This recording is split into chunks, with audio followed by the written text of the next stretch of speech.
Hey, are you a Muslim? And are you watching and are you curious? Are you looking for the truth? Then I have a question for you. Is Ishmael the forefather of the Arabs and is he the forefather of Muhammad? You probably say, as a Muslim, yes, absolutely. Because what does the Muslim narrative say? It says that Abraham traveled from southern Iraq, from Ur to Haran, southern Turkey, then traveled to Canaan, and from there traveled on to Mecca, and that he left Hagar and Ishmael there and built the Kaaba, and that Ishmael married a woman from the Jurhum tribe there, an Arabian tribe, and that in that way he became the forefather of Muhammad. He divorced a wife, he remarried someone from the Jurhum tribe who also had Abraham's approval, and then, the Islamic story says, they built the Kaaba, a place to worship God. We saw in the previous episode that Abraham absolutely could not have built the Kaaba because he never traveled along. Ishmael was much too old. He was 16 or 17 instead of a little baby, and they didn't go to live in Mecca.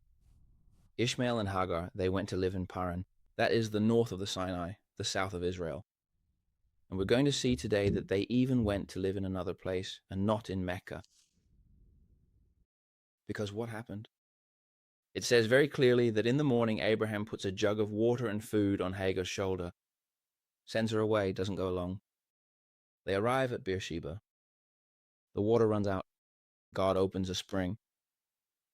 The boy and the woman are fed, and eventually it says God was with the boy, and he grew up, and he lived in the desert and became an archer. He lived in the desert of Paran. And his mother took a wife for him from Egypt. And if we look, Egypt is here. Do you see Mecca on this map? No. Mecca is here. That is 1,350 kilometers to the south. Egypt is here. That is to the west. And what does it say? That they went to live here, Hagar and Ishmael, after they were sent away. They went to live in this place, in this desert. And what else does it say? Hagar herself was an Egyptian. So Ishmael married an Egyptian, and he did not marry an Arabian. Let's further support that with the word of God. In Genesis 25, verse 6, it says, Abraham gave gifts to the sons of his concubines. He sent them, so Abraham had two concubines, Keturah and Hagar. He sent them, while he was still living, away from his son Isaac, in an easterly direction to the land of the east. So Abraham lived here in Gerar, and he sent his wives to the east, it says. The east is that way. Mecca is to the south, is that way. And Abraham sent them that way, the Torah says. These are the years of Ishmael's life, it says in Genesis 25, verses 17 to 18. 137 years, then he breathed his last and died. He was gathered to his people. His descendants lived from Havilah to Shur, which is east of Egypt, in the direction of Assyria, of Assur, and they settled in hostility toward all their relatives. So what does the Torah say? Let me grab this map. Where did the descendants of... They went to live right here, in this place, Havilah and Shur, east of Egypt. This is east of Egypt. And what else does it say? In the direction of Assur. That is present-day Jordan.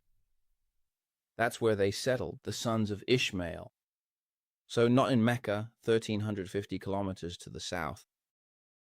Watch what happens in Genesis 37, years later, after Abraham, after Ishmael. What happens? Then Joseph's brothers sat down to eat their meal. When they looked up, they saw, look, a caravan of Ishmaelites from Mecca, arriving from Gilead. Gilead is right here, on that side of the Jordan. So this is where the Ishmaelites had gone to live. After Ishmael and many generations later, they came from here on their way to Egypt. So did the Ishmaelites come from Mecca right here, all the way like this, to pull Joseph out of the pit here? No, it says they came from Gilead. So that is further support that the Ishmaelites did not live in Mecca according to the Torah. Another point. Where was Paran according to the Torah? Because that's where the Torah says Ishmael and Hagar went to live. The Lord spoke to Moses in Numbers 13, verses 1 to 3. Send men for me to explore the land of Canaan, which I will give to the Israelites. You must send one man from each ancestral tribe, each one a leader among them. Moses sent them from the desert of Paran at the Lord's command. All those men were heads of the Israelites. Were the Israelites in Mecca at that time? Were they in... Is Pharan or Paran? Is that in Mecca? Well, we'll see where Paran is located.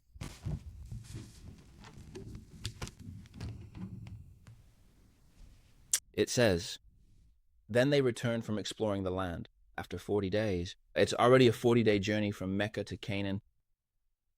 So they can't explore the land for 40 days if they already have to travel 40 days. Travel 40 days back. Plus 40 days of exploring, that's 120 days. So Paran can never be in Mecca. And it says, they set out and came to Moses and Aaron, those are the scouts, and to the whole community of the Israelites in the desert of Paran at Kadesh. And so, Humin Wuzeshiti. Now we also have a city, a village where people lived.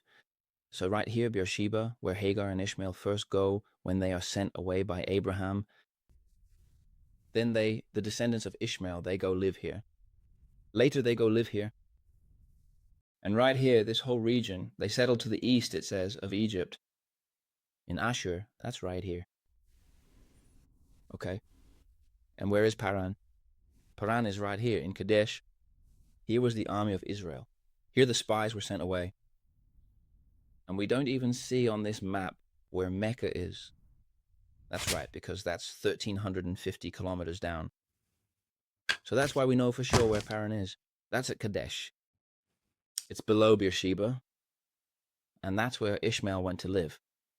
So now that we've heard all these things, did Ishmael live in Mecca, according to the Torah? No. Did Ishmael marry a woman from the tribe of Jurhum? No, according to the Torah, he married an Egyptian. So was Muhammad an Ishmaelite? Is he an Ishmaelite? The answer is, according to the Torah, no. So Muhammad is a descendant of the Arabs, but the Ishmaelites live much too far away to be able to make the connection. So if Abraham and Ishmael didn't build the Kaaba, but idol worshippers built the Kaaba, and if Ishmael never lived in Mecca, never married an Arab, is Islam then an Abrahamic religion?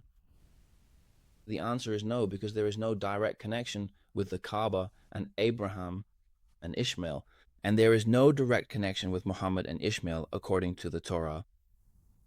So Islam is not an Abrahamic religion and thus fails as a true religion.